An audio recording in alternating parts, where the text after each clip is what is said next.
todos, dando continuidade aqui ao 20 anos de Matrix. Então agora a gente vai ter a palestra do professor Dr. Adilson Nascimento de Jesus.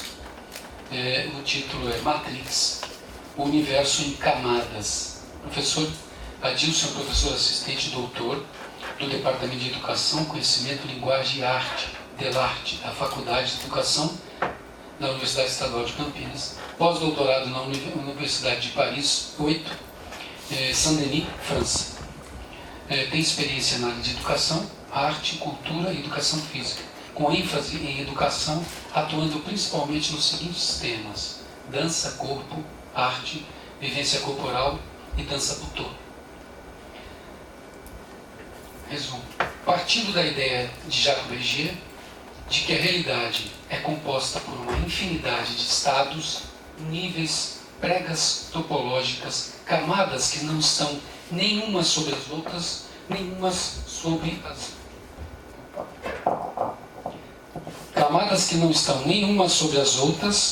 e ocupam o mesmo espaço, plano de existência ligados à Terra. Assim, discorrer sobre a multidimensionalidade de alguns fenômenos do dia a dia, pouco perceptíveis pelos nossos sentidos, e de outros nem tão corriqueiros, que envolvem cosmogonia, livros apócrifos, descobertas científicas, projetos secretos, imortalidade e experiências de quase morte, médiuns e espíritos e a arqueologia proibida. Quero agradecer o convite da Fernando e do Igor. É um prazer estar aqui com vocês. Foi bom ter visto o filme depois de... Eu revi depois de 20 anos, né? Eu vi no cinema, é legal falar que eu vi no cinema, né? Hoje em dia a gente vê muita gente que estuda cinema que não viu alguns filmes e tal, porque não sai... No telão, né? É porque sai da... Não tem mais cineclube, não tem mais cineclube, não tem videolocadora, e aí não está no Netflix, então tem muito filme legal que está fora de catálogo ainda, que a gente não sabe. Então poder rever o Matrix hoje nessa condição, nessa situação aqui, já tendo preparado meu material também da palestra, me fez pensar em várias coisas, né? E as muitas frases que eles vão articulando ali que jogam um monte de pergunta na cabeça da gente, né? E eu lembro quando eu estava vendo esse filme no cinema, né, tinha um garoto do meu lado, garoto mesmo, assim, né? Eu lembro que ele estava apoiado nos joelhos, assim, super compenetrado, vendo o filme, esperando a hora que ele fosse falar a verdade, né? Porque ele fala tanto tempo da verdade, e ele é tenso ali, né, esperando aquele negócio acontecer. Eu falei, puxa, que coisa, né? A gente, quando está na nossa busca, né, pessoal, cada oportunidade que você tem de se aproximar desse seu ponto de mistério, você vai atrás, né? E fica focado naquilo, né? Eu estou falando isso porque a minha busca talvez tenha começado em algum momento, que lá na infância, que eu não me lembro muito bem, mas ao longo da vida algumas outras coisas vão surgindo que vão te mantendo dentro daquela perspectiva, né? Não esquece daquilo lá. Não esquece daquilo lá. Você não sabe muito bem o que é, mas você vai seguindo. E o material que com o qual eu vou trabalhar aqui hoje com vocês tem a ver com um desses encontros fortuitos, assim, que eu não soube muito bem como é que aconteceu. Há alguns anos eu recebi no meu e-mail, não sei de quem, um convite para ir num congresso regional de ufologia aqui em Amparo. Falei, mas quem que me mandou isso? Não conhecia, não sabia quem que era, não entendia aquele negócio. Falei, mas quer saber? Não estou fazendo nada esse final de semana, Amparo aqui pertinho, eu fui lá. Bom, primeira vez nesse ambiente da ufologia, né? Apesar de eu ser muito curioso com isso, mas não levar muito a sério, né? Estudar a coisa séria. eu fui e comecei a ver as pessoas que realmente estudam a sério, pessoas que já viram, né, e coisas do gênero e tal. E aí eu não vou falar essa palavra porque não cabe, mas eu tenho que falar porque vocês vão entender por coincidência, mas não coincidência, eu encontrei um ex-professor meu e amigo que estudou aqui na física, o professor Laércio Fonseca. Ele não está mais aqui, ele era uma das poucas pessoas na época que estudava física quântica e tudo mais, trabalhava com Tai Chi, trabalhava com outras coisas. E ele, nos anos 80 ainda, ajudou a organizar aqui na Unicamp o primeiro encontro internacional de ufologia. Eu descobri isso mais tarde. Eu falei, mas olha só, né? E eu chego lá, encontro o Laércio, bem diferente. Ele olha pra minha cara assim e fala com uma pessoa que estava ao lado e falou: ô fulana, eu falei pra você que ia encontrar esse sujeito aqui? Eu falei, como assim? Fazia mais de 30 anos que a gente não se via. Não falei que ia encontrar o sujeito aqui? Olha ele aqui, é esse aqui que eu te falei. Foi lá, me apresentou. Aí ele comecei a conversar com ele e tal. E aí depois fui atrás das coisas do Laércio no YouTube. Vocês podem ir lá procurar Laércio Fonseca. Ele tem um ashram no sul de Minas Gerais. Faz as palestras dele, grava as aulas e põe tudo na internet lá. E ele fala de todo tipo de assunto que toca ao território da ufologia. E só então fiquei sabendo, tinha me avisado na época, né, que o Laércio tinha uns contatos, mas então o que eram esses contatos, né? Eu falei, sei lá. Né? E aí eu fiquei sabendo que ele mesmo contando a história dele, né, num vídeo na internet, que ele desde pequeno via uns seres. Ele via. E era gente morta, em geral, gente morta, ele não sabia que era, né? E essa história é parecida, eu fui depois ouvir com o Chico Xavier também, que às vezes encontrava as pessoas e perguntavam, minha senhora, a senhora está morta ou está viva? Porque ele não sabia mais quem era morto e quem era vivo, porque ele via todo mundo, né? E eu volto e me encontro com essas pessoas. Volto e me encontro com essas pessoas. E ele, então, contando isso, contou desse evento, dos vários eventos que ele teve, e de encontro com seres que não são desse planeta. Aí a gente entra no Matrix, né? Que uma das... Eu até anotei, né? Eu estava olhando folha, eu anotei, porque foi... Na hora que ele tem que pular o prédio lá, o sujeito vira para ele e faz uma... Né? Pergunta para ele o seguinte, ele fala para ele que ele tem que se livrar do medo, da dúvida e da descrença. Tem que se livrar do medo, da dúvida e da descrença para as coisas acontecerem. Mas senão elas não acontecem. Se a gente for pensar hoje no medo como o grande motor, o grande peso nas costas de todo mundo, né, que move o mundo, né? Tá todo mundo com medo. Um tempo atrás, que estava muito pesado a história de terrorismo, né? Agora diminui um pouco, mas ainda continua. Mas tem outras coisas. Então tem sido uma tensão provocando medo na gente, né? Então quando ele fala, né, para ele se livrar do medo, da dúvida, da descrença, né?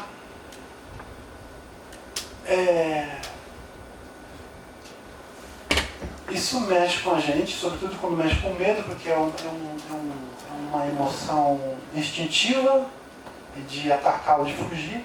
Você quer sobreviver a todo custo, né? Quem está conectado com a vida quer viver. Então, se a tua vida é ameaçada, né? Você vai ficar na dúvida, será que eu devo pular ou não devo pular? Vou morrer? Não vou morrer? Não, eu quero ficar vivo. Né? Só que ele tem que tentar, ele falou assim, né? Ele leva ele até a porta e fala, agora você tem que escolher, é sempre uma escolha, né? Sempre há uma escolha. Bom, eu escolhi estudar essas coisas. Elas começaram a vir, eu comecei a estudar, e começou a vir em avalanche. Então quando você entra em contato às vezes com um determinado assunto, que às vezes não sabe muito bem porquê, as informações começam a vir em avalanche. E eu comecei a entrar em contato, ler tudo que eu podia. Praticamente montei uma outra biblioteca na minha casa com esse assunto e outros mais, mas os assuntos foram grudando um no outro e fui entrando, onde assim, esse mundo de camadas aqui que eu estou falando, mas que já dentro da minha área de educação física, quando a gente fala de corpo, isso é muito perceptível. Né? O corpo, por si só, né, ele traz essa ideia para a gente de camada, né? Porque a gente está acostumado com o aspecto exterior do corpo. A gente até sabe que tem sangue, que respira, que tem pulmão, mas a gente nunca vê. Né? Sempre pergunto para os meus alunos, né? Quando pinta alguma história sobre crença, né? Eu falo, vocês acreditam em baleia? Ah, claro, né? Baleia existe. Alguém aqui já viu uma baleia ao vivo? Não, nunca vi uma baleia ao vivo. Mas vocês acreditam que a baleia existe? Sim, eu acredito que baleia existe. E em bruxas? E qualquer outra coisa quando entra nesse território da crença causa dúvida.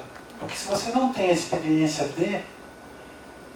Quer dizer, com a baleia não tem problema. Mas se você falar em extraterrestre, ou Jesus Cristo, ou qualquer outra coisa do gênero, bom, aí já tenho dúvida. Né? Então, a experiência, ela não tem como ser refutada. Então, quando alguém me conta algo, me narra algo da sua experiência, eu não tenho como falar, duvido disso. Eu acredito na pessoa. Fala, eu vi, eu tenho essa experiência. Hoje eu estou estudando psicologia transpessoal, né? E a gente também estuda as doenças mentais.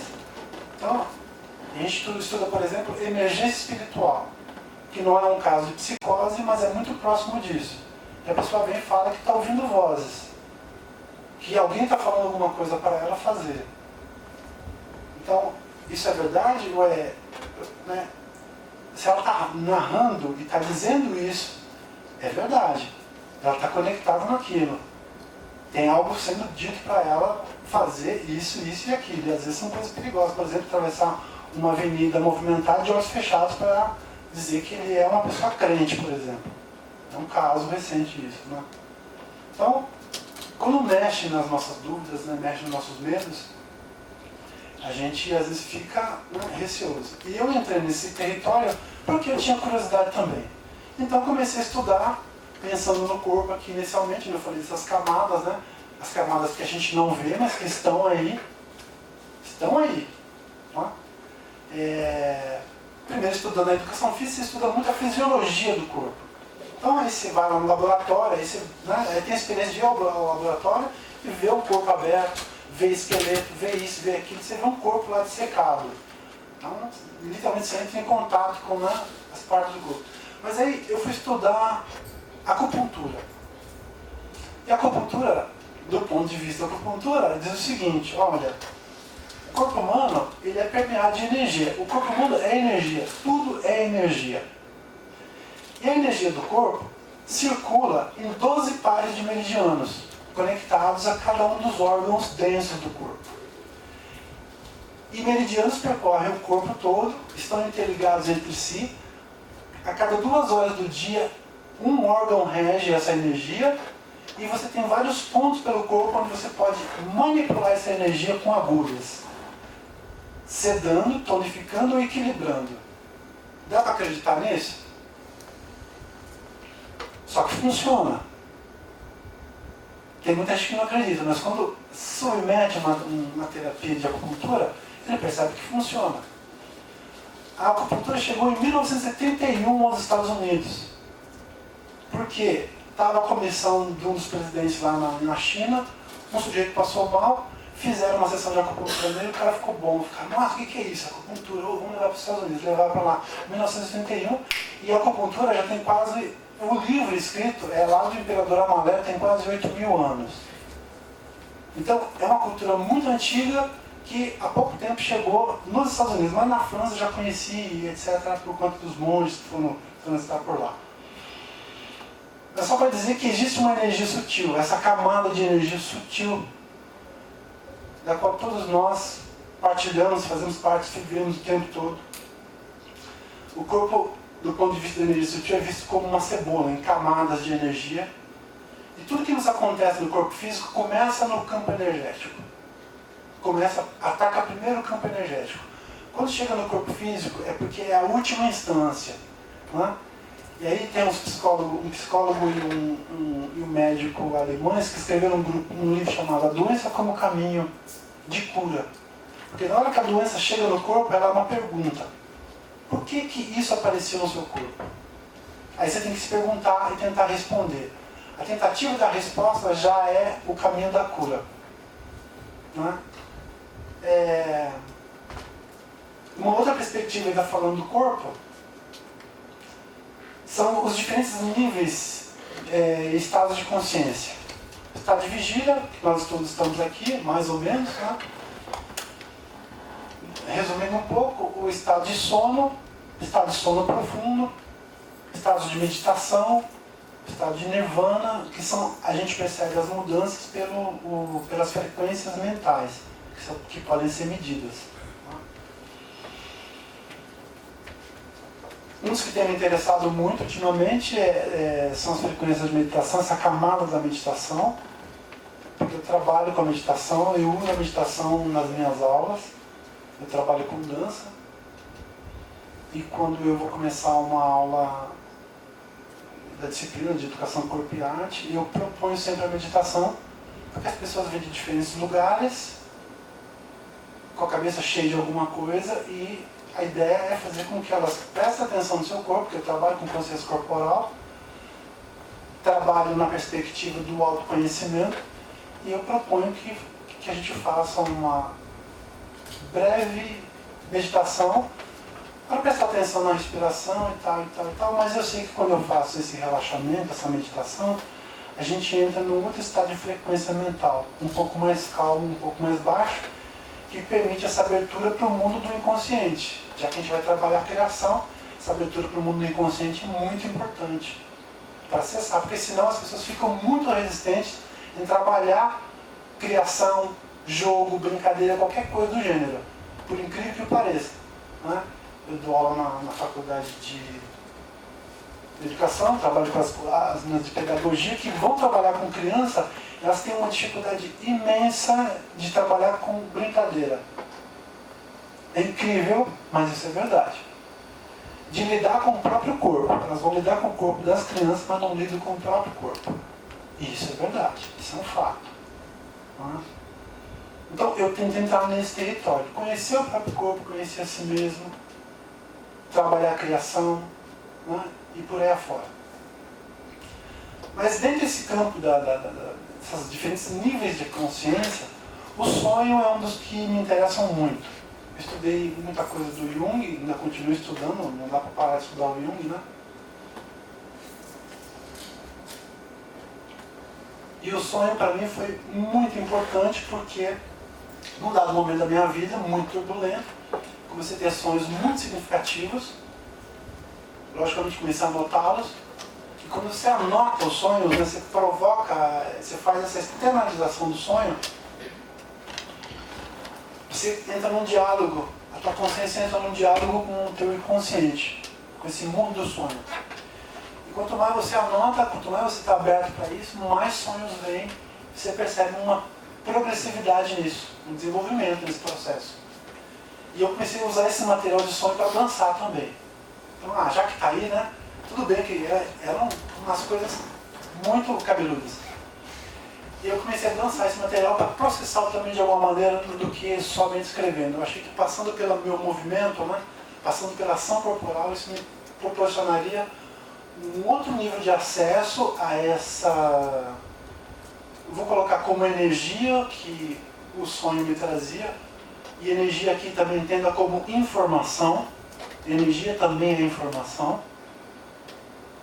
Então, essa informação que o sonho me traz, que às vezes a nossa consciência não dá conta de traduzir essa linguagem simbólica, que é a linguagem do sonho, mas processando isso, a informação ela vai chegando, vai se instalando, né? E foi através desse trabalho que eu desenvolvi um longo processo de criação. Durou muito tempo, esses sonhos também duraram muitos anos. Eram sonhos com leões que tentavam me pegar e eu fugia desses leões. E mostravam para mim um caminho que tinha a ver com o meu trabalho de arte e tudo mais. Então foi um caminho muito interessante que estava treinando sozinho na época, né, sem grupo junto, né? Em geral a gente quando trabalha com dança, tem um grupo junto, eu estava sozinho, estava fazendo trabalho solo na época. Então foi uma época muito conturbada, mas muito interessante nesse aspecto do sonho, porque eu tenho muito em contato com essa camada do inconsciente, do meu inconsciente, que me fez acessar, e aqui é importante dizer, que essa imagem do inconsciente, que vem do Freud, vem do Jung, né, da psicologia, da psicanálise, tem outros correspondentes em outras culturas. Né? A cultura persa é a urkalya, no mundo japonês é um mundo flutuante,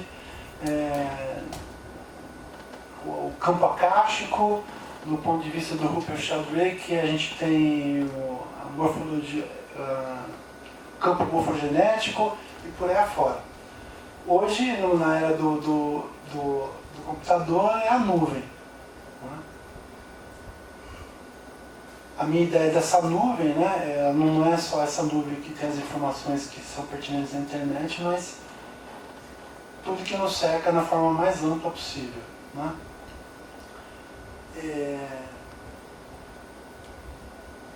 Meu prazo ainda até às 18 horas? Tá. Eu me perdi aqui. Tranquilo. Tá. Eu vou avançar aqui. Eu ia passar esse filminho aqui, mas vocês devem ter visto. Aqui é uma comparação do tamanho de planetas, luz e tudo mais. E ele vai chegar mais ou menos nessa imagem aqui, que é essa imagem inicial. Ele vai ampliando, vai mostrando pra gente o nosso sistema.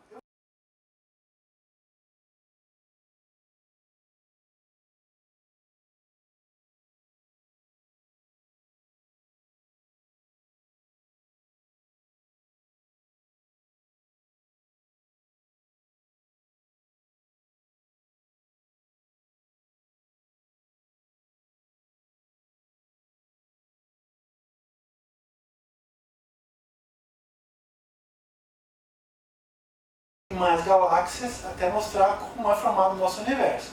Daí ele pula para essa imagem aqui, mostrando outros universos. Então mostra o multiverso, que é a teoria mais atual, né, do mundo que a gente vive, que é do multiverso.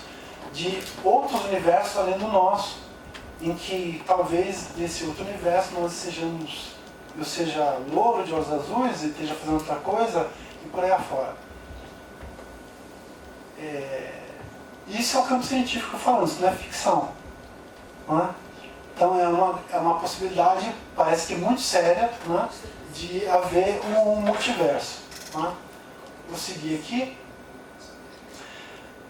Em particular, eu queria falar um sonho de um sujeito chamado Srinivasa Ramanujan, que era um matemático indiano, que, muito interessantemente, a história dele conta que a mãe dele não podia mais ter filhos. A mãe sonha com a deusa Namagiri. A deusa vira no sonho e fala para ela que ela vai ter um filho e esse filho vai ser muito brilhante. Então falou no sonho, né? Bom, passou um tempo, a mulher engravidou e teve um menino que era o Srinivasa Ramanujan, que desde criança se interessava muito por matemática e resolveu problemas matemáticos. Ele tinha um tio, que era um contador, que arrumou um emprego para ele mais adiante e viu o brilhantismo do garoto e resolveu entregar uns livros para ele, resolveu umas equações que ninguém conseguia resolver. Ele, pai, continuou resolvendo aquelas equações, mandou ele para a Inglaterra, para estudar na Inglaterra. Tinha um orientador lá que ia dar conta de ajudar esse rapaz a desenvolver a genialidade dele. E ele foi para lá. Então ele chegava com o problema resolvido. Tá. O orientador falava assim, mas escuta, isso aqui não interessa, resolvido não interessa. Imagina você chegar a mostrar a fórmula final. Eu quero ver como você chegou nisso. Ele falou, isso eu não sei fazer. Ele falou, você vai ter que aprender a fazer. E aí ele passava dias fazendo cálculo, porque não tinha computador na época, né? Fazendo cálculo até chegar naquela fórmula. E o orientador dele perguntava, mas como é que você chegaram nessas fórmulas? Aí isso eu não posso dizer. Bom, passou o tempo, até que, rolou a história. Um dia que ele estava indo para ir embora, o orientador, agora você vai me contar como é que você chega nessas formas? Eu falo, tá bom. Eu deito, sonho com a deusa Namariri, e ela me mostra uma parede vermelha, e nessa parede ela escreve todas as fórmulas, e quando eu acordo eu só copio. Ele falou, como assim? Você quer que eu acredite que uma deusa passa as fórmulas para você? Essas fórmulas que a gente está se lascando de calcular aqui, né? Ela passa para você. É, exatamente isso. O cara balança a cabeça e fala, bom, é isso. Tá no filme O Homem que Viu o Infinito, tá? Tem no Netflix. Maravilhoso. É fantástico, né? É fantástico. Mas é possível. Então, a gente quando vê esse tipo de evento, há outros, há muitos eventos como esse, né? Mendeleev, que concebeu a tabela periódica, viu no sonho. Né? Outros tantos cientistas conceberam várias das descobertas através de sonho ou de estados hipnagógicos, né? Que você está dando aquela cochilada depois do almoço e eureka! Né? Então, muitos eventos nessa camada do sonho, né? Que fazem a gente acessar essa informação que está aí, né? Que está aí, e a nossa antena capta. Então, basicamente, essa é a história do Ramanujan. Né? A minha entrada nessa temática, né, quando eu fui convidado, veio muito por conta do livro. Eu já estava lendo esse livro do Jacques Piaget, que é um pesquisador também, é um engenheiro, foi da resistência francesa, foi espião, jornalista, né, escritor, foi para campo de concentração e tudo mais. Um cara muito crítico e tudo mais. E ele explica, olha, essas coisas que eu vou trazer nesse livro aqui, né, chama-se Passaporte para uma Outra Terra. Que ele vai falar dessas camadas, né? E que é a chamada do meu trabalho lá, dessa palestra. E ele fala, eu não sou de ficar acreditando em qualquer coisa não, eu tenho as informações de gente que pesquisa isso, mas que não pode divulgar porque não tem, as pessoas não vão acreditar nessas coisas que as pessoas estão pesquisando, né? E eu pego essas informações e traz para esse livro, né? E foi por aí que eu resolvi também aproveitar essa deixa que ele me deu para trazer essas coisas que eu também estudo, né? Que eu às vezes não falo em aula, sala de aula, logicamente, porque senão, quando você fala em ufologia dentro da universidade, você corre o risco de colocar sua carreira em risco, sua reputação em risco, né? Então, só quem já está laureado, vamos dizer assim, né, que coloca a carreira em risco. Vocês vão ver que tem um caso aqui. Então, passando rapidamente aqui pelo Jacques Piaget, eu coloquei a carinha dele para a gente ver aí. Tem vários livros dele que vão lidar com essas temáticas desse mundo extraordinário, dessas outras camadas, né? E ele... Deixa eu pegar mais coisas aqui. Ele cita outros pesquisadores também, são muitos pesquisadores que entram nessa territórios, né? E um deles é esse René Guénon, que ainda não li, mas vou atrás, que vai falar dessa geografia da Terra, que fala que a geografia da Terra é muito menos conhecida do que se pode imaginar. O Jacques Piaget conta a história de um contato que ele tinha dentro da NASA. Ele fala o seguinte, de 250 mil fotos tiradas da Terra via satélite, somente uma apresentava traço de vida humana. Como assim? Ele fala, é incrível, mas é justamente isso, o sujeito contando para ele. Você olha as fotos, não tem traço de vida humana. Só uma foto apresenta isso. E aí, ele fala dessa geografia, dessa estranha geografia da Terra, que às vezes acontecem coisas estranhas. De ilhas que estão em mapas e de repente, num outro momento, não estão mais. Né? Você pega alguns mapas antigos, tem algumas ilhas que estavam lá e hoje elas não tem notícia dela. Não aparece mais, satélite nenhum vê e coisas assim. Eu falei aqui. Ele fala então que essas cidades como Avalon, Lemúria, Atlântida, Shambhala e outras dessas geografias sagradas, né? Existe uma grande possibilidade de que essas ideias não sejam lendas. Não sejam lendas, elas só estão perdidas da nossa memória, né? E soterradas em algum canto por aí. Só para falar de soterramento, né? Eu não sei de onde é o cientista, mas ele inventou uma espécie de um scanner que ele resolveu passar ali nas florestas da Guatemala, se não me engano, escaneando aquelas florestas densas, né? Onde perto tinha uma pirâmide maia, uma coisa do gênero. e descobriu outros 60 mil objetos embaixo da mata que não estavam descobertos. Ele falou, com a nova tecnologia hoje, esse território da arqueologia está dando uma reviravolta, uma grande reviravolta.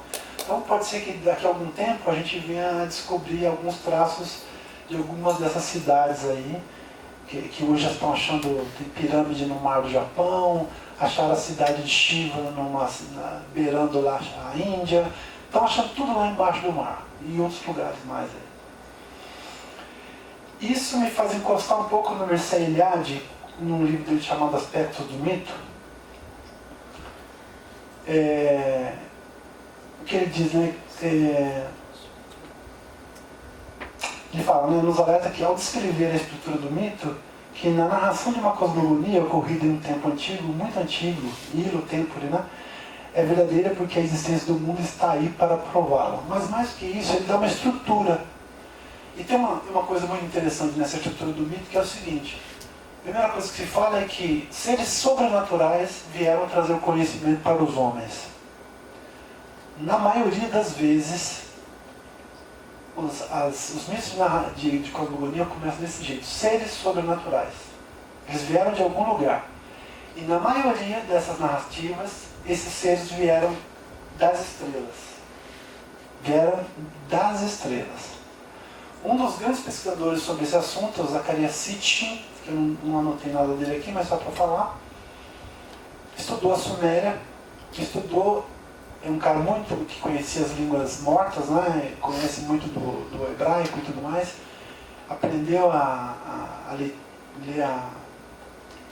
a escrita sumérica, que é em cuneiforme, e descobriu um material formidável contando a história de seres que vieram de um outro lugar, de um outro planeta, para a Terra, para fundar uma nova colônia ali, que é justamente o lugar onde foi a Suméria, onde tudo começou naquele território, num território bastante conturbado.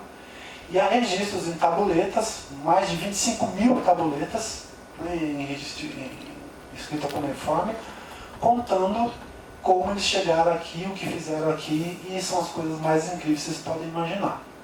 Eles vieram atrás de ouro, porque o ouro tem uma função específica na atmosfera deles, lá e tudo mais, isso aqui. Criaram um ser para trabalhar para eles, inventaram, fizeram uma genética com o ser mais primitivo que havia aqui, com a genética deles, criaram um ser para trabalhar para eles, né? E outras narrativas do gênero que são absolutamente fantásticas. O Zecharia Sitchin escreveu esse livro chamado O 12º Planeta, mas há outros tantos que ele vai entrar nessa cultura da Suméria, do Egito, da Índia e outras coisinhas aí que são difundir a cuca da gente, né? Mas eu só quis passar por esse caminho do Mircea Eliade para dizer o seguinte, hoje mesmo eu coloco em dúvida, né, quando alguém me fala de uma lenda ou coisa do gênero, né, fala que é um mito, a tendência, ele falou que até o século XIX acreditar que o mito era uma coisa inventada, né, que era uma coisa da imaginação daqueles povos primitivos. Sérias dúvidas sobre isso hoje, né, se realmente são invenções. São coisas que se perderam no tempo, logicamente. Mas quando, hoje estudando algumas culturas que dizem que essas informações vieram das estrelas, você vê as gravações nas pedras, etc, etc, nas diferentes localidades do mundo inteiro, a gente vai encontrar esses seres muito esquisitos, pintados na parede, tudo mais aqui. Eles falam, esses seres não são daqui. Os guardiões desses conhecimentos, esses seres não são daqui, etc, etc. Mas seguindo aqui, falando ainda dessa superfície, dessas camadas, né, tem uma explicação matemática para isso aí, e essa tal da superfície de Riemann, se é assim que se fala, que fala dessas camadas, que é uma estrutura extremamente complexa, não é? E fala justamente dessa sobreposição, não é essa palavra, desculpa, são compostas de um grande número de camadas que não estão nenhumas sobre as outras, nenhumas sob as outras.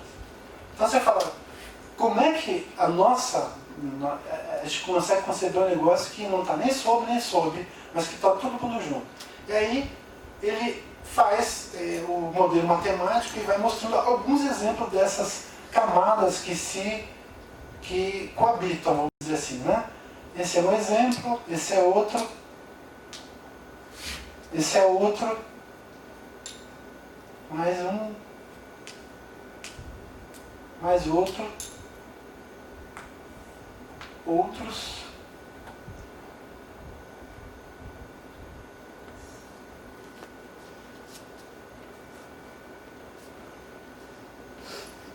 isso. Então, se a gente puder imaginar, né, que é o que a gente pode fazer agora, já que a gente não consegue ver isso. E para fazer ciência precisa muita imaginação, né? Também precisa muita imaginação. Os caras têm que ser muito criativos para poder conceber as teorias que concebem. E isso depois virar um programa de computador, seja lá o que for, né? Essas camadas, né, a gente vai encontrar nessas, em algumas situações que eu já estou delineando aqui com vocês, mostrando para a gente, ele vai falar, né, que se a Terra é uma superfície desse tipo, por mais fantástico que isso possa parecer, é possível que existam regiões desconhecidas, inacessíveis normalmente, que não existam no globo ou no mapa, mas que, no entanto, existem na realidade. E eu me lembrei de um sujeito chamado Trigueirinho, que tem uma quantidade vasta de obras publicadas, e ele vai falar dos intramundos, dos vários mundos que habitam esse mundo, né?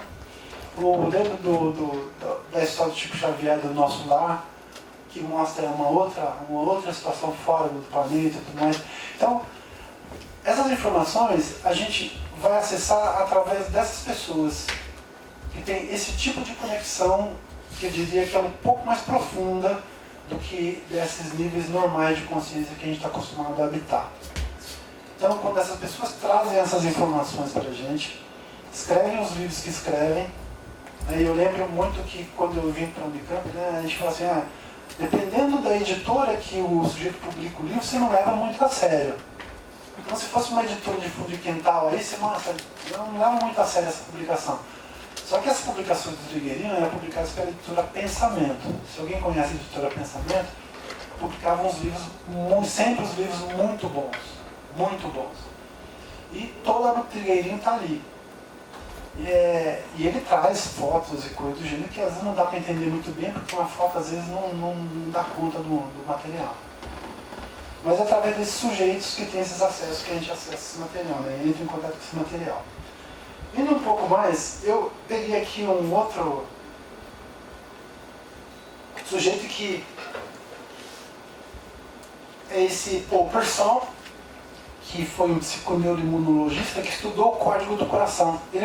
Já outras pessoas também estudavam isso, e ele começou a estudar o código do coração, porque ele é de origem havaiana, uma tradição também antiga, né, primitiva havaiana. Por primitivo não entendam como algo pejorativo, tá? Ele escreveu esse livro sobre essa pesquisa dele e de várias outras pessoas pesquisando esse assunto, e falando que o coração fala, pensa, tem memórias e muito mais. E ele vai mostrar isso no momento que ele ficou doente e que ele sentia que o coração dele falava com ele que ele tinha que resolver esse problema. E ele estava com um médico que não acreditava de jeito nenhum que ele estivesse doente, porque ele fazia exames, não aparecia nada. Passaram uns 4 anos na situação e ele pedindo para o médico dele fazer um PET scanner nele lá. Ele falou, aí o médico uma hora se encheu o saco e falou, tá bom, vamos fazer esse PET scanner para você parar de mexer o saco, mas pelo amor de Deus, cara, você é médico, seja racional. Aí eles fizeram os PET scanner e quando pegaram o resultado, ficaram olhando para a cara dele lá na mesa e descobriram um tumor do tamanho de uma bola de beisebol no quadril dele, que estava lá escondido fazia anos. E ele começou a estudar essa história da energia do coração. E começou a estudar a história de pessoas que tinham órgãos transplantados, sobretudo coração e pulmões, que é um tipo de transplante conjugado que eles fazem, coração e pulmão. E descobriram uma coisa muito interessante. As pessoas que sofriam esses transplantes relatavam que alguma coisa na sua personalidade mudava. Seu interesse por algumas coisas que até então não tinham, surgiam, coisas do gênero. E antes de ler o livro do Paul Persal, eu li um livro de uma mulher que foi transplantada, que era uma dançarina.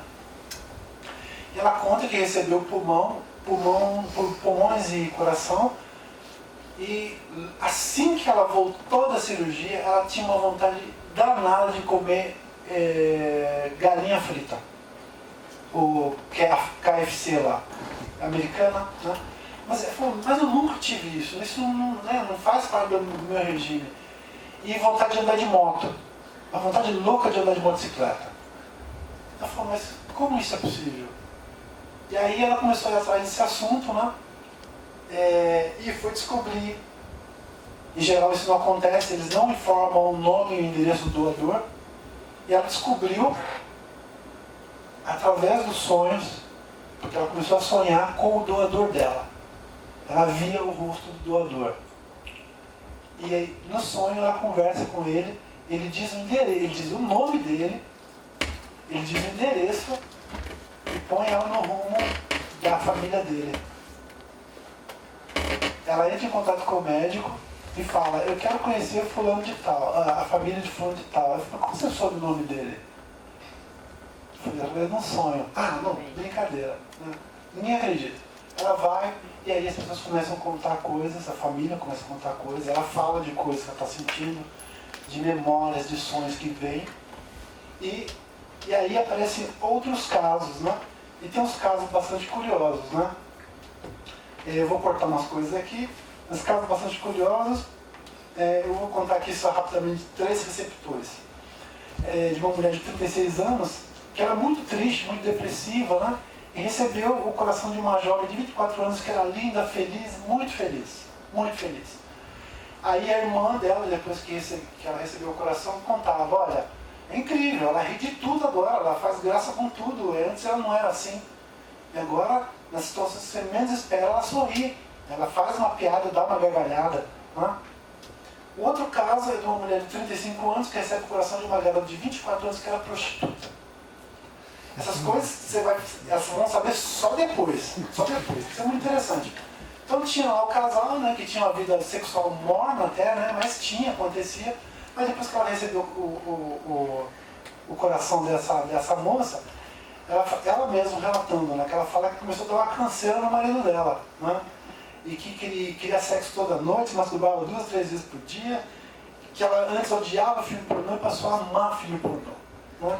E aí depois também foi descobrir justamente que era esse coração da prostituta. Né?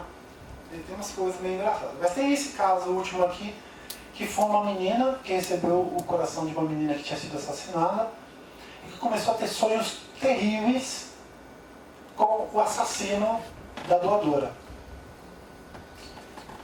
E através dos sonhos, a mãe ficou muito preocupada, levou a menina numa psicóloga, e a psicóloga, vendo o teor dos sonhos, resolveu ir à polícia. Eles descobriram o nome do doador, o nome do assassino, o rosto do assassino, o endereço do assassino e os corpos das outras pessoas que ele tinha assassinado. Isso através de um sonho. Né? Então, só para a gente entender um pouco que o coração, os órgãos, as células têm a nossa memória, a memória da nossa personalidade. Isso é precioso, né? O coração é o órgão mais importante do corpo, não é o cérebro, é o coração. E ele é que emite, ele que registra o nosso código.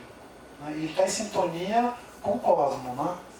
Então ele registra o nosso código e toda a nossa personalidade. Então, quando a pessoa recebe esses órgãos de alguém, sobretudo o coração, ela recebe a personalidade da pessoa. É impressionante esses relatos, né?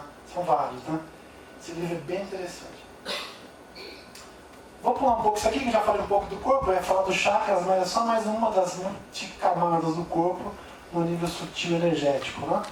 Também, eu já me submeti a tratamento de chakra, é uma coisa impressionante, né? Só para vocês terem uma ideia, para saber como é que o chakra está esvaziado de energia, você coloca um pêndulo na pessoa deitada em cima do chakra, e se ele tiver energia, o pêndulo vai girar de uma determinada maneira. Se ele estiver desequilibrado, ele vai ficar oscilando, mostrando que a energia está desequilibrada.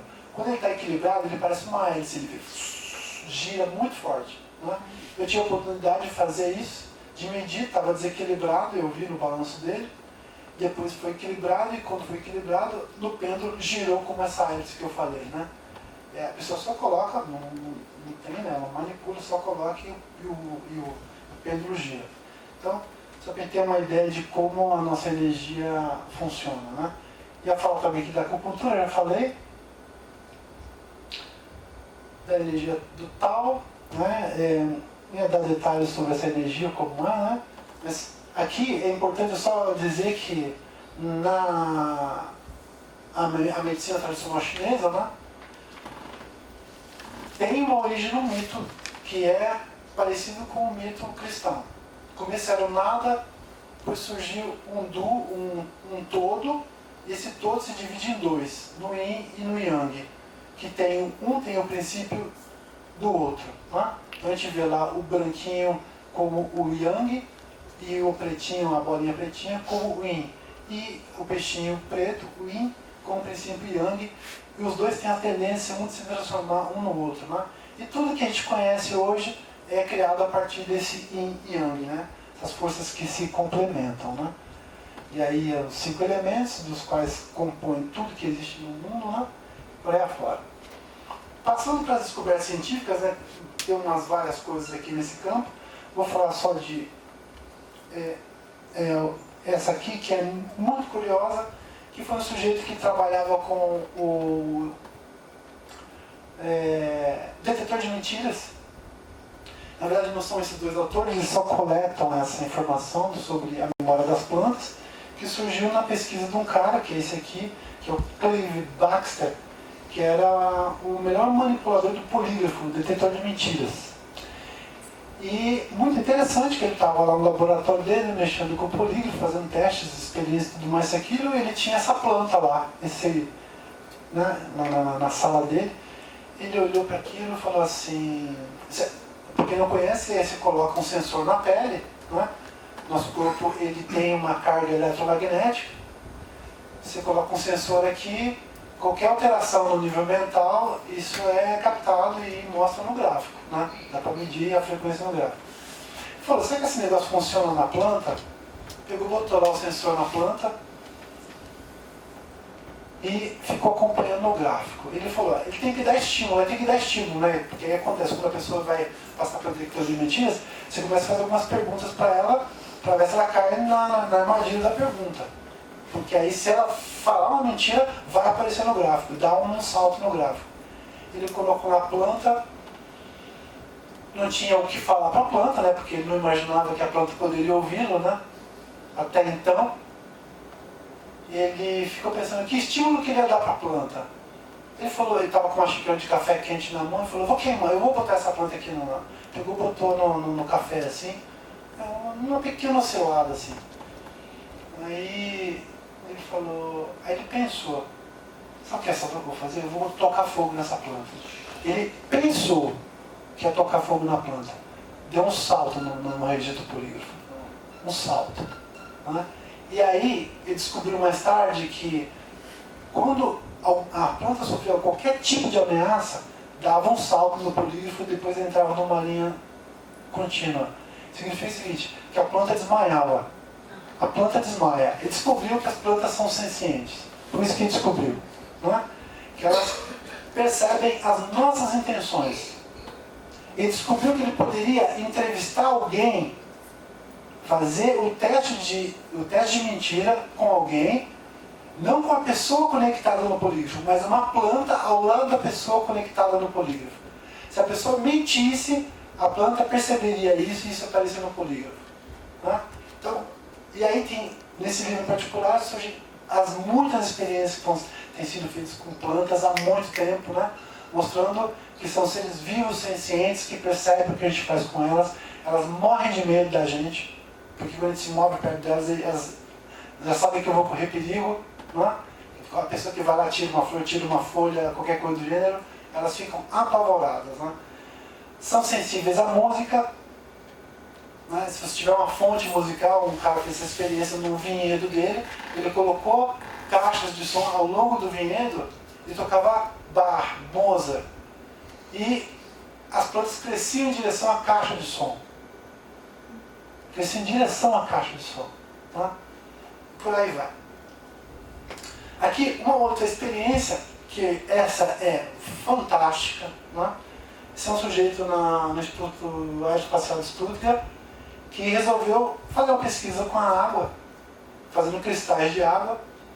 Ele, mesma amostra de água aqui, distribuiu na mão de 10 pessoas, pediu para cada uma pingar 10 amostras, umas plaquinhas, e fez o cristal e olhou no cristal, e olhou no microscópio.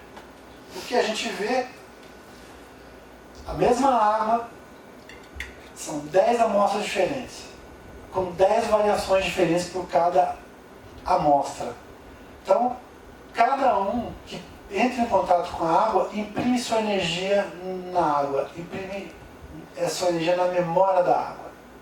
Então a água também é um ser senciente. A água tem memória. Tem memória. É a coisa mais incrível que vocês possam imaginar.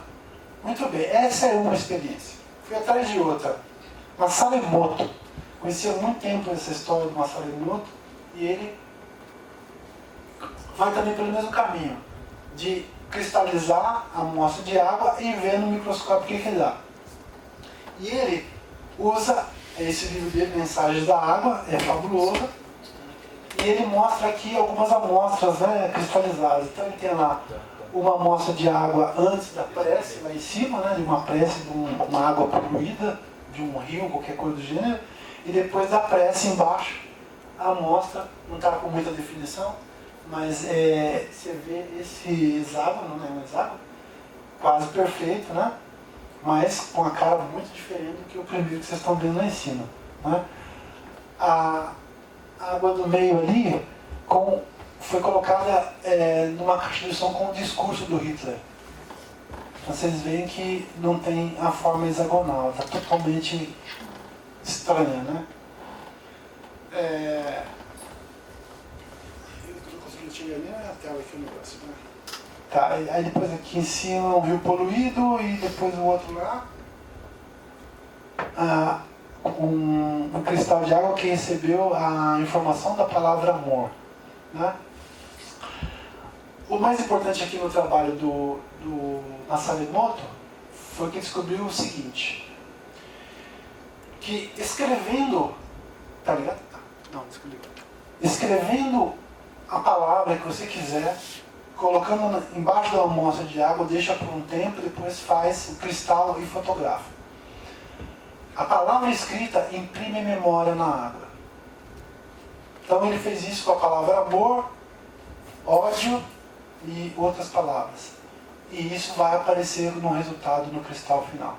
Ele falou então que a mensagem da água para a gente é o seguinte, que as nossas palavras, as nossas intenções, elas emitem essa qualidade de energia que a gente está sintonizando. Então eu não preciso dizer para a pessoa que a odeio. Basta pensar nessa pessoa com ódio, que eu vou emitir esse ódio para ela. Mas ele também vai estar em mim, logicamente. Né? É a mesma coisa com a palavra amor. Né? E aí ele pensa muito na educação, fala o que nós estamos fazendo com as crianças e tudo mais. Né? Então, pensando nessa qualidade de pensamento, nessa qualidade do nível de consciência que a gente costuma conduzir no nosso dia a dia, né? E o alerta aí é para a gente tomar cuidado com o que a gente anda pensando, fazendo, né? Porque isso, de alguma forma, vai interferir no meio onde a gente está. Então significa que o nosso pensamento, ele ganha substância, ele cria realidade, né? E aí, outro exemplo lá de outras palavras, né? Que vão mostrar a gente tem lá o exemplo da raiva, do insulto, né?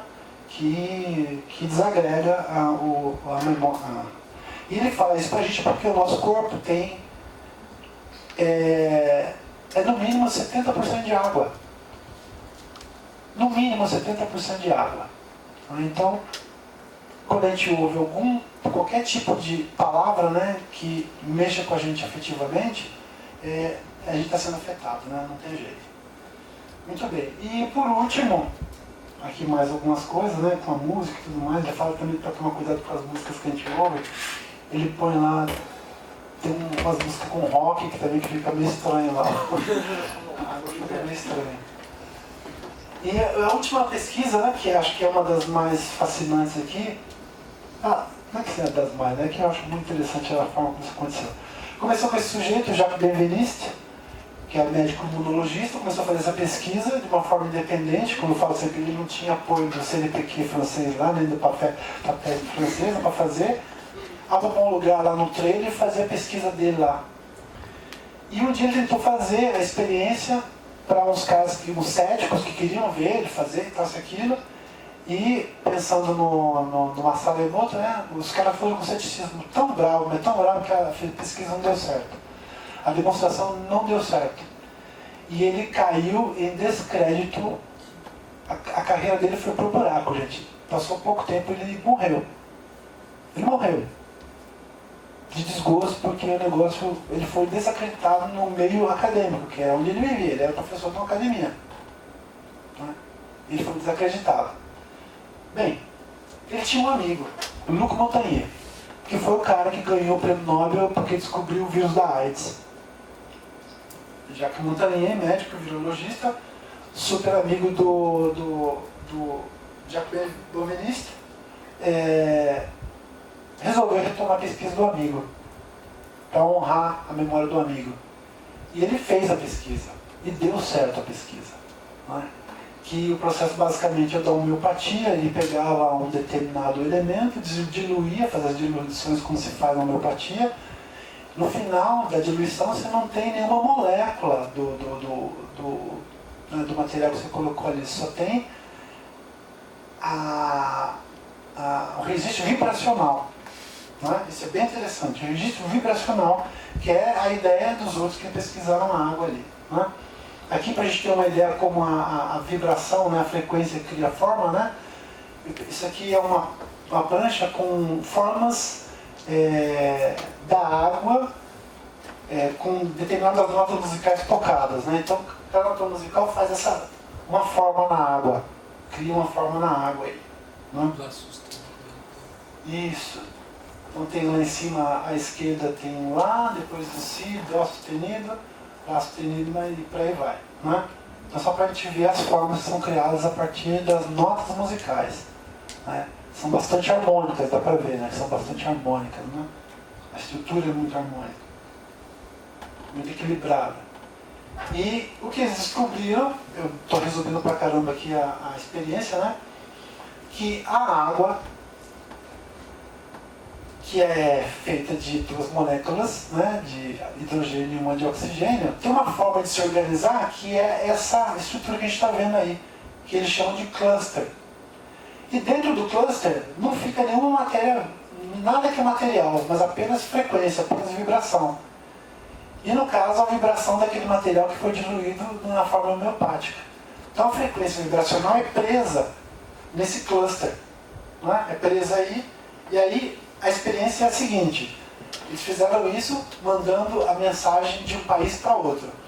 Faz a diluição num tubo de ensaio, grava no computador em 01, manda pelo e-mail a mensagem, tem um microfone que capta, isso é importante lembrar, um microfone supersensível que capta essa qualidade de vibração que está no tubo de água lá, com o registro vibracional. Registro do computador 01, vira uma informação, né, de computador, eles mandam para um colega dele lá na Itália que não acredita na experiência. O cara não acredita de jeito nenhum que aquilo vai dar certo e não está querendo arriscar muito a carreira dele. Só que ele manda, recebe a informação do computador dele pelo e-mail, toca uma caixa de som, toca essa vibração num outro tubo de ensaio com tijolinhos para montar, aquele, no caso é um DNA que vai ser montado, o material necessário. Então imagina o seguinte: um pedreiro que tem um material de construção, mas não tem a planta da casa. Ele não sabe que casa vai construir. Essa vibração é a planta da casa. Então chega a planta, né, no tubo, então essa polimerase vai montar, e ela monta com uma margem de erro de 98,9%. O DNA do outro lado, num outro país. Né? Então, a coisa caminha via infovia e se reconstitui do outro lado. Então, assim, isso aqui é uma revolução no mundo da medicina. Né? Você pode receber daqui no futuro o remédio do seu médico, né, via um WhatsApp. Via WhatsApp. Né? Por aí afora. Então, isso aqui é uma grande descoberta, né? Mas essencialmente pensando, de novo, na memória da água. Muito bem. Uma grande descoberta isso aqui. Eu vou ter que cortar algumas coisas aqui. Só vou falar brevemente do sujeito aqui, porque ele causou um rebuliço já tem alguns anos nos Estados Unidos, porque ele é um médico que resolveu trazer à tona algumas pessoas que trabalharam no serviço secreto americano, que trabalharam com recolhimento de naves alienígenas que caíram e tudo mais, recolhimento de corpos alienígenas. Tudo que vocês podem imaginar desse território alienígena, ele trouxe esse povo que resolveu abrir o bico, porque eles achavam que se aquela história do americano está pagando imposto, os caras estão enfiando dinheiro no negócio que ninguém sabe o que é. Eu acho que tem que dizer o que é. E em 2006, se eu não me engano, o chefe da defesa canadense falou em rede pública, falou no jornal que ele literalmente ele falou que as naves espaciais de outros planetas eram tão reais quanto os nossos aviões caminhando no céu. Falou isso na Globo lá do Canadá. Não é? Junho de 2006. 2006. Foi em junho. Isso. Declarou isso e isso botou todo mundo de orelha em pé. Né? E esse é um dos caras que, sem entrar em contato com esse outro sujeito, resolveu trazer mais de 400 pessoas, testemunhas, gente que trabalhou na NASA, no Exército, na Marinha, etc, que tiveram contato, que viram esses eventos, para trazer esse material todo à tona, e tem vários livros escritos sobre esse assunto.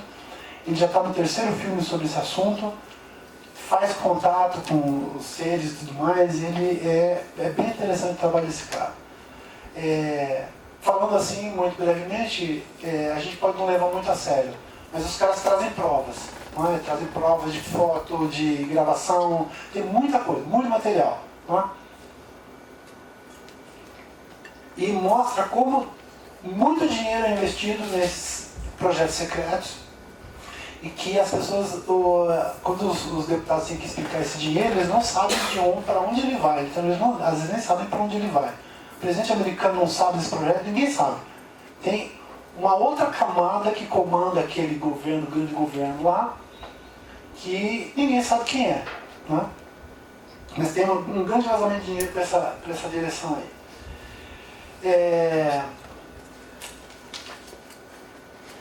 Passando para outra aqui, falei já do Ramanujan. Eu vou pular desse mundo aqui dos médios, dos espíritos, né? Estudando essas coisas aqui, eu me interessei um pouco pelo Chico Xavier. Aliás, muito, porque era uma coisa que minha avó falava, minha avó era espírita na época, eu não ligava muito para isso nem nada. Mas agora, muito tempo depois, eu fui entrar em contato com a obra do Chico Xavier e ver a história do Chico Xavier. Né? E o Chico Xavier, como vocês sabem, para quem não sabe também, ele foi um médium que recebia informações que ele escrevia. Né? Ele psicografava as informações para muitas pessoas. Gente, milhares de pessoas todo dia na própria casa dele. Mas tem um caso em particular aqui que eu acho que é muito interessante, porque ele cruza com o mundo real muito fortemente, de um caso que surge num outro filme lá, chamado As Cartas das Mães, de pessoas que receberam cartas psicografadas dos seus entes queridos que já estão na outra dimensão, de um caso de um assassinato. Que estava em julgamento o rapaz, porque tinha supostamente matado por acidente um grande amigo dele. E o Chico Xavier psicografa a mensagem desse rapaz dizendo que o amigo dele era inocente e contando exatamente como tinha acontecido o caso. E essa carta é levada ao tribunal. O pai do garoto assassinado, que queria que o assassino fosse preso, ao ver essa carta, leva para o tribunal. Ele, por um dos acasos, né, era o editor das imagens daquele programa Pinga Fogo. Para quem não conhece, foi um evento que levou o Chico Xavier para a televisão brasileira e foi o programa de maior audiência na época. Era para durar 1 hora, o programa durou 3. E esse editor, que não acreditava em nada daquilo, achava ele um charlatão, quando a mulher, que era super crente, foi numa das sessões, pediu e recebeu a carta, levou para o marido leu aquilo, levou para o tribunal, e o tribunal absolveu o rapaz. Foi o primeiro caso na história da advocacia, né? desse caso, que ocorreu esse tipo de absolvição por conta dessa carta de Chico Xavier, para a gente ter ideia de como ele era levado em conta, de tão sério, quão sério ele era levado, né? Então, só para trazer essa outra camada aí do mundo dos espíritos, né? E é interessante ver o livro dos espíritos, que foi um livro escrito de uma forma científica pelo, então agora chamado Allan Kardec, o nome dele não é esse, mas ele descobriu que era o mentor dele, e que ele fez isso através de médiums que iam relatando para ele, ia fazendo perguntas, conversando com essas entidades, e ele escreveu o livro dos espíritos e os outros tantos, né? Fazendo perguntas muitíssimo interessantes, né? Perguntando de vida em outros planetas e tudo mais, aquilo, e é fabuloso também, né? Então tem um material vasto aí para a gente entrar nessa camada aí. Um outro médium também muito conhecido, quase contemporâneo do Chico, foi o Zé Arigó. O Zé Arigó operava com uma faquinha assim qualquer, assim. Tipo, você vai, essa aqui, isso. Faca de cozinha. Ele operava, não é? E os médicos entraram em polvorosa com isso, ele foi preso, né, foi processado e tudo mais, mas o negócio é o seguinte, tá aí uma das operações dele, né? É incrível, mas funciona, né? Ele fazia as operações com essa faquinha aí. E eu descobri que um sujeito que estudava outros médiuns, né? É um tema que eu não vou falar aqui agora, mas são os imortais. Um cara que fez uma experiência nos Estados Unidos, chamado Henri Puharich, resolveu recrutar alguns médiuns para fazer contato com os chamados guardiões, que são esses seres imortais. Sem vela, sem sessão, nada disso. Botava os caras numa câmara, numa gaiola de Faraday, e fazia os caras entrarem em contato com esses seres, e literalmente fizeram contato com esses seres. E esse Henri Puharich veio dos Estados Unidos para o Brasil, foi para Minas Gerais para ver o Zé Arigó operando. Ele mesmo não acreditava, estava com um tumor no braço, deu o braço para o Zé Arigó operar. O Zé Arigó operou na frente dele, não quis ver, mas a equipe dele estava filmou, e o Zé Arigó tira o tumor do braço dele, e ele, quando vê, também fica atônito. Tem tudo gravado, eu descobri que na internet está todas as gravações das operações do Zé Arigó, estão todas lá, né? Então é outro grande médium brasileiro que infelizmente foi parar na cadeia porque o mundo médico não aguentou, né? Não suportou ver um cara como esse operando. O Zé Arigó não era médico, ele era um lavrador, uma pessoa muito simples, né? Mas que operava através do Dr. Fritz, né? Se não me engano. Há outros ainda operando em nome desse Dr. Fritz. E esse último que eu gostaria de falar, que é o Geoffrey Hodgson, que é bem interessante isso aqui, estudando energia sutil. Eu descobri o livro de um sujeito que conseguia ver as linhas dos meridianos sendo formadas no feto, de 4 meses. Significa o seguinte, que ele via no útero da mãe as linhas dos meridianos da acupuntura sendo formado no feto de 4 meses dentro do corpo da mãe. E ele, além dessas coisas que ele via, tem um livro que descreve sobre as visões de fadas e doentes que ele via em vários lugares na Inglaterra.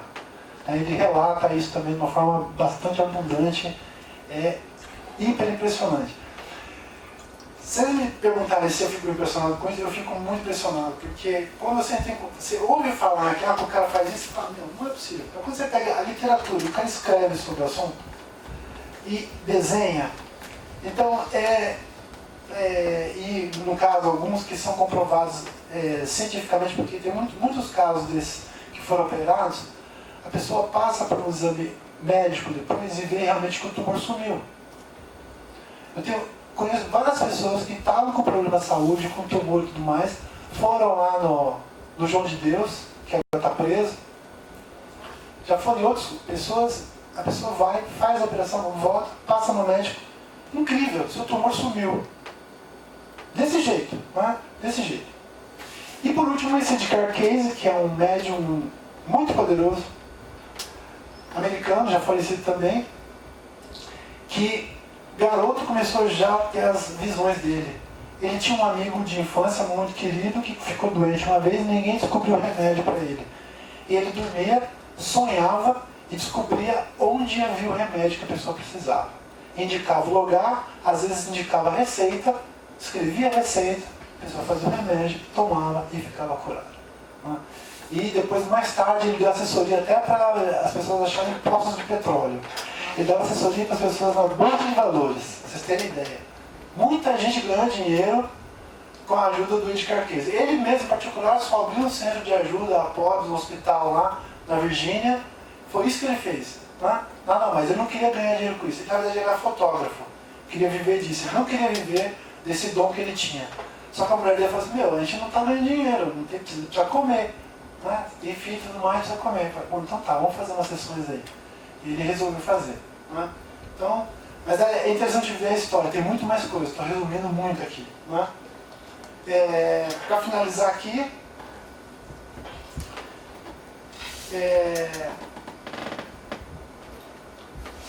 eu vou falar aqui brevemente aqui do trabalho do professor Banerjee, que foi professor de filosofia e religião em Rajasthan, era um acadêmico também que resolveu estudar a reencarnação. Porque na Índia há muitos casos de reencarnação. E ele falou, vou arriscar minha carreira. E foi exatamente o que aconteceu. Foi exatamente o que aconteceu.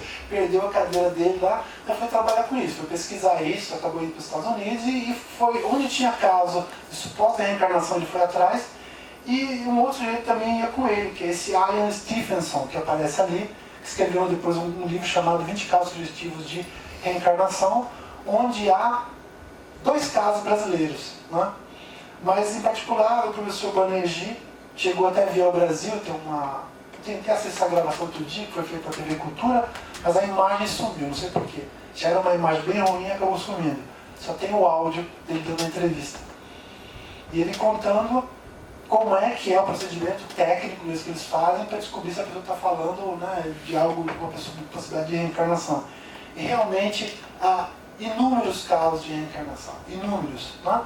Que aí colocam a reencarnação em pauta, né, como uma experiência humana, né? Por mais cético que muitas pessoas possam ser com relação a isso, os testemunhos das pessoas que falam das experiências de vida, né, nas vidas anteriores, né, é certeiro, simplesmente assim, né?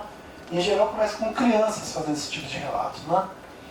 E começa com os pais não acreditando, até que a pessoa começa a dar provas e provas e provas e provas, até que chegam lá na prova definitiva e descobrem realmente que a pessoa existiu, né? E um caso que eu queria contar aqui é do menino americano. O pai era químico, uma mente extremamente racional também, tudo aquilo. A mãe percebeu que o menino tinha uns sonhos muito perturbados. Quando o menino começou a poder falar, ele começou a contar o teor dos sonhos. Ele sonhava que ele estava preso, de alguma maneira preso, e morria afogado. E aí, nesse processo, o menino ganhando um pouco mais de consciência, começou a crescer, apareceu o nome do suposto sujeito que ele via, ou que ele sentia no corpo dele, né? O pai foi pesquisar na internet, já tinha internet na época, foi atrás do nome, descobriu que era um aviador de uma época da guerra e tudo mais aquilo. E o que tinha acontecido? Esse aviador tinha sido abatido num combate aéreo, o avião tinha caído no mar, ele não conseguiu se desprender do cinto e morreu afogado. E o menino era a reencarnação desse piloto. Bom, só para abreviar, o pai acreditou na história, levaram um dia o menino de barco no lugar onde o cara tinha morrido, fizeram um ritual para o cara descolar dele, né? Deixar o menino seguir a vida, e o menino nunca mais sonhou como sujeito. Né? No meio disso tudo, né, ele encontra a irmã do aviador, e ele vai à casa da irmã e começa a contar coisas do irmão falecido que só a irmã sabia. Né? Só a irmã sabia. Então, só para mostrar que falando um pouco da reencarnação aí como um dos elementos dessas camadas aí que a gente pode observar. Para falar um pouquinho mais da experiência de quase morte, também que surgiu no meu caminho aí. Tem muitos relatos, eu descobri muitos relatos de brasileiros, né? Isso tudo gravado, está tudo no YouTube também, as pessoas falando os relatos. E são relatos impressionantes também porque as pessoas morrem na mesa de operação ou morrem num acidente e se veem de fora, veem o que está acontecendo, contam tudo, e aí cada um tem um tipo de encontro. E essa referência que eu coloquei aqui da Deborah Diamond é uma pesquisa recente, é uma médium também que foi pesquisar pessoas que começaram a desenvolver determinados poderes, capacidades a partir dessa experiência de quase morte. E ela diz que tem um padrão nesse encontro dessa figura, quando a pessoa começa a passar por um túnel de luz, começa aquilo, ou ela ouve uma voz, ou vê um ser luminoso, ou encontra o pai, ou encontra alguém. Em geral, essa pessoa, ou essa entidade com a qual a pessoa se encontra, é alguém que para ela impõe respeito. Então, quando ela ouve o que essa pessoa tem a dizer para ela, ela acata essa opinião da pessoa. Em geral, então, o que acontece? A pessoa está lá, se sentindo muito bem, ela vê o corpo no chão todo estraçalhado, alguma coisa do gênero, sabe que está morta, passa por esse túnel de luz, encontra essa entidade ou essa pessoa, a pessoa fala para ela, ó, não é hora de você vir para cá ainda, você tem que voltar. Você tem uma missão ainda a cumprir lá. Né? Ah não, mas eu quero ficar aqui porque a pessoa se sente muito bem, se sente um grande amor, um amor profundo, já é uma sensação de amor muito profundo que ela sente. Ah não, não vai dar, você tem que continuar, tem que voltar. A pessoa volta, né? E aí no caso tem algumas pessoas que voltam com alguns poderes, por exemplo, um sujeito que volta começa a desenvolver uma capacidade matemática que até então ele não tinha antes. Começa a anotar tudo nas formas num caderninho. A mulher lá com 300 cadernos anotados com fórmula matemática. Um outro que desenvolve uma capacidade para desenhar. O outro, e daí por diante. Uma que interfere na rede elétrica. Ela faz entrevista com a mulher via internet e o computador dela do outro lado, numa outra cidade do outro lado, e começa a dar interferência no computador da mulher lá. Então, é um outro território também dessas experiências de quase morte. Muitas vezes acontece com pessoas céticas que não acreditam em nada, não acreditam em Deus, nada disso, e passam por essa experiência e se transformam. Tá? E por último, eu queria mostrar só essa experiência dos crop circles, que significa círculos nas plantações. Deixa eu sair daqui. Vou pegar nesses encontros de ufologia, essas informações sobre os crop circles aparecem muito. Tem gente pesquisando isso aí. Uma delas é a Mônica Medeiros, que é uma médica formada aqui na Unicamp, e que a história dela também é muito interessante. Ela contando é mais engraçado do que eu contando. Ela estava no banho na casa dela, morava com a tia, estava no banho em casa, e quando ela sai do banho enrolando a toalha, dá de cara com uma figura muito estranha na sala dela. Depois ela descobriu quem era, que ela chamava Sheliana, e é uma venusiana. Uma venusiana que veio, em geral, só para falar um pouco, né, a pessoa que fosse ser abduzida na hora, né? Falou, pô, você é abduzida enrolar na toalha aqui, pelado desse jeito. Não, ela falou, não, a gente só vai fazer um contato aqui, você vai ter uma missão de se desenvolver aqui mesmo, tal, né? Mas o trabalho da Mônica Medeiros, na Casa do Consolador de São Paulo, quem quiser procurar na internet também, tem as palestras dela, ela entra em contato com essa Sheliana, que não incorpora nela, é só no braço dela, só no braço, ou às vezes em parte dela.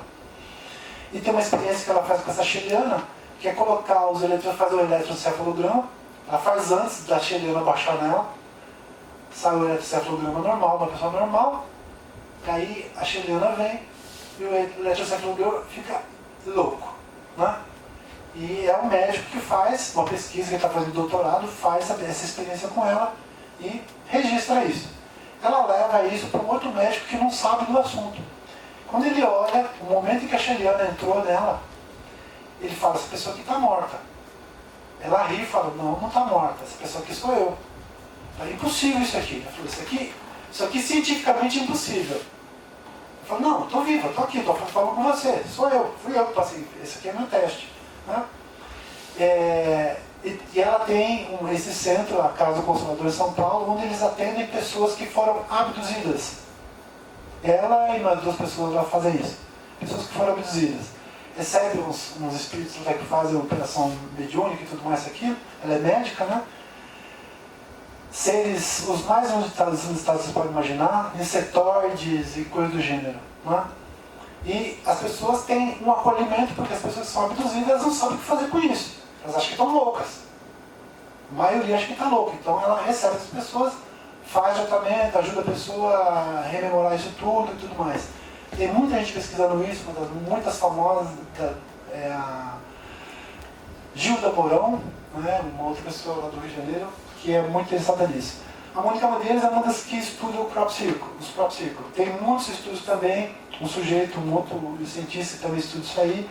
Essas imagens já aparecem há muito tempo em campos na Inglaterra, começaram a aparecer em outros lugares no mundo inteiro. Né? Se a gente pensar nas colunas de Nazca lá, é uma das possibilidades de desenho. No Brasil também está aparecendo, no sul do Pará, no oeste do Paraná, tem aparecido. É sempre numa época do ano que aparece, em geral numa época um pouquinho antes da colheita. Campos de trigo, de canola e de uma outra coisa que eu não estou me lembrando. Mas são essas formas, né, que bastante curiosas, né, formas geométricas perfeitas. Né? Nos Estados Unidos é muito de milho, né? Milho também. Né? A curiosidade aqui é a seguinte, surgiram os caras dizendo que era onde estavam fazendo, aí desafiaram os caras a fazerem. Ficou uma porcaria. Ficou uma porcaria. Né? Por quê? Não tem essa perfeição. Mas mais que isso, resolveram literalmente fazer uma pesquisa científica com esse negócio. Então o que acontece? Se tiver fora do crop circle, se tiver em geral no campo, não tem sinal de celular, por exemplo. Fora do campo não tem sinal de celular. Você põe o pé dentro, tem sinal. Em geral tem uma carga radioativa aqui dentro também disso aqui. Né? Que é uma carga radioativa. Uma outra coisa é que as hastes dessas plantas que são dobradas, na verdade são moldadas com micro-ondas. Então a haste da planta é esquentada, esticada e dobrada. Né? Como se faz um luthier faz um violão, pega a madeira, esquenta e dobra. Né? Então as plantas não são quebradas. E quando um ser humano faz, as plantas são quebradas, literalmente. É quase um penteado. É quase, literalmente isso feito com micro-ondas, isso feito em segundos. Segundos, isso aparece de uma hora para outra, assim. Né? E aí vocês estão vendo as muitas formas que surgiram, né? Tem uma muito curiosa que não está aí, que é uma resposta, né, de uma mensagem que foi mandada de uma antena lá em Arecibo, na Costa Rica. É a maior antena que eles têm, que mandam mensagem para o espaço tentando ter resposta. Né? E tiveram uma dessas que, num desses campos, eles mandam as mensagens muito parecidas com a mensagem que foi mandada daqui, com as mensagens com respostas similaridades. Né? Então é muito interessante as formas. Aqui a gente está vendo, logicamente, em 2D. Tem um sujeito que faz uma animação disso e coloca isso em 3D, que acho que era a forma como a gente deveria ver. A minha pergunta aqui, né, se for pensar em termos de frequência, e é uma coisa que um dos grandes cientistas que fala isso, né, o Tesla, né, ele, se quiser pensar nos mistérios do mundo da física, né, pensa em termos de energia, vibração, frequência. Né? Então ele fala o seguinte, que a energia pode ser traduzida como vibração, vibração como frequência, frequência como forma, frequência como número, número como forma, e daí por diante. E forma como padrão. Então, o que a gente está vendo aqui tem uma frequência. como cada corpo tem uma frequência. Né? A Terra tem uma frequência. Né? Então, a gente talvez tenha que construir isso, esse modelo em alguma estrutura qualquer, para ver qual seria a frequência disso aqui. Né? Mas eu vou voltando a Mônica Medeiros, ela disse para a gente que isso aqui serve como uma acupuntura no planeta Terra, que é uma preparação do planeta para um novo momento que está surgindo, né? Para quem está ligado nesse assunto aí, a Terra está passando por uma transformação e essas aparições desses desenhos são como pontos de acupuntura equilibrando a energia da Terra em função do momento que a gente está vivendo, que não é nada fácil. Né? Então, ter uma ideia, né? Esses desenhos são gigantes, são desenhos que não são para ser vistos do chão, só podem ser vistos do alto. Só pode ser visto do alto, tal como os desenhos da planície de Nazca. Então vocês imaginarem, a época que foram feitos os desenhos da planície de Nazca, os muitos desenhos que ainda hoje estão descobrindo, então, de novo, os aparelhos novos, né, que estão criando, estão descobrindo novos desenhos. Os japoneses estão fazendo pesquisa, estão descobrindo novos desenhos. E foram feitos em épocas que a gente não sabe quando foram feitos, mas que foram feitos para serem vistos do alto. Né? Então, é isso. São essas imagens falando dessas muitas camadas que a gente ainda não tem como sondar. O mundo científico ainda tem muito medo de entrar nessas temáticas. Alguns entram, né? A gente tem várias pessoas já pesquisando reencarnação, vida, experiência de quase morte, etc, etc. Mas ainda são campos que estão precisando de muito trabalho, tá? Alguns já conseguiram decifrar algumas dessas mensagens, né? Localizar elementos químicos aí nesses processos e coisas do gênero, né? Então, imagina esse desenho, parece 3D, né? A forma como é feito e por aí vai. Então é isso, procurei me ater nesses acontecimentos, né, que estão aí no nosso dia a dia e que às vezes precisa deslocar um pouquinho do nosso cotidiano para poder olhar para esse novo conhecimento, essas novas informações que estão surgindo e que podem mudar a história que a gente está vivendo. Né? Eu não ia falar da arqueologia proibida, mas tem se descoberto muitas coisas, né, que com certeza vão mudar a história do mundo. Né? Uma das últimas, né, que estão causando muito rebuliço ainda foram as pirâmides descobertas na Bósnia.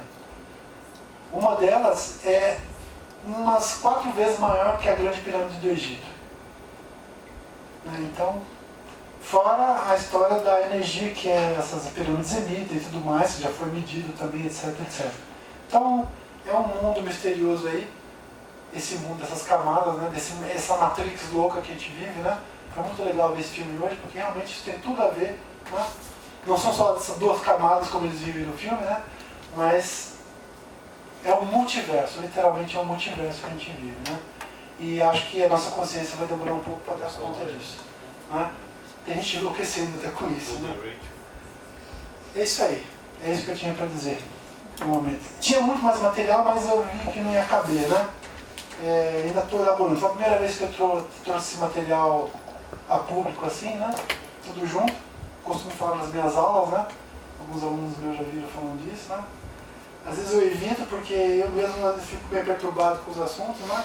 Eu prefiro estudar primeiro para ver, deixar aquilo me convencer, né?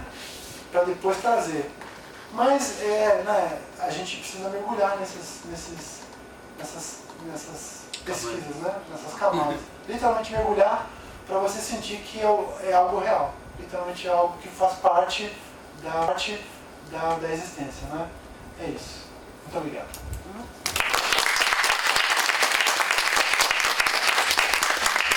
Obrigado, professor Adilson. Quanta informação. É muita informação, né? Quanta informação. É muito instigante, né? Isso. Alguém tem alguma pergunta? Para uma pergunta? Alguém tem alguma questão? Olha, eu tenho. Por favor. Eu gostaria de saber se dentro dos seus estudos de multiverso, eu tive uma experiência que eu não sei nem como te explicar, mas eu sinto como se eu tivesse conhecido um outro multiverso. Nos meus últimos 5 anos, eu tive uma experiência de uma pessoa muito próxima a mim que teve um surto psicótico, literalmente. E eu dediquei estes 5 anos para trazê-la de volta para este mundo. Que ela ficou assim, muita referência sua, por exemplo, não só no hospital que ela foi internada, todos achavam que vinham de um planeta azul. Todos eles, colegas, pacientes também internados, que em 60 dias eu tive contato.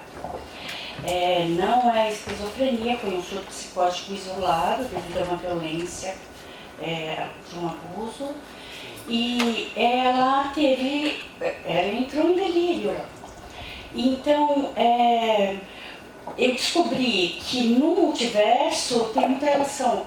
Por exemplo, o que me manteve um pouco de clareza era a comunicação, a semiótica. Eu tive que aprender uma nova forma de me comunicar, uma nova forma a dinâmica do meu dia, da minha família, do meu trabalho, da comunidade, do estudo e de diversas outras coisas. Mas uma coisa que me chamou muita atenção na sua palestra, que me interessa,